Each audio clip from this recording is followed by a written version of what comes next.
There was a 4th century Asiatic monk named Telemachus. He lived in a monastery, and his responsibilities were to tend the garden behind the monastery. One day he felt the Lord calling him to go to the great city of Rome, the hub of the known world of his day. He didn't know why, but in obedience he went. He walked into Rome. He went with the flow of the crowd into the ghettos. He went with the flow of the crowd into the Colosseum. And he began to realize that people were going to be entertained by gladiators fighting to the death.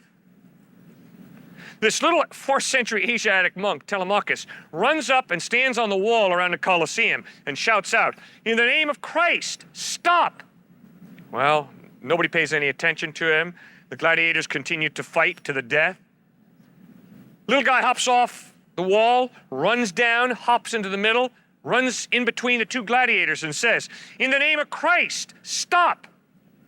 The crowd laughed at first. They thought he was part of the entertainment. But suddenly, one of the gladiators' vision was blocked by the guy, and he almost got hit by the other gladiator's sword. The crowd cried for the blood of the little monk. The gladiator hauled back and slashed Telemachus across the chest. He crumpled to the sand, and with his last gasp of breath, he cried out, "In the name of Christ, stop!" Silence settled over the Colosseum. One man stood up and walked out, a second, a third, a fourth, until the entire Colosseum was empty. That was the last time that people were allowed to fight to the death in the Colosseum.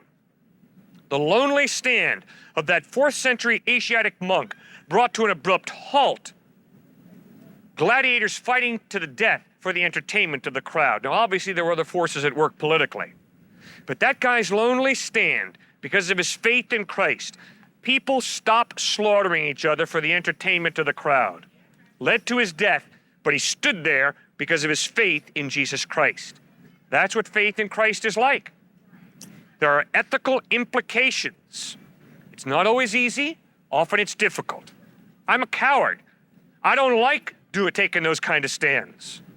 And that's when my faith falters, and I cave in to that which is expedient instead of that which is moral, that which is popular instead of that which is a little weird.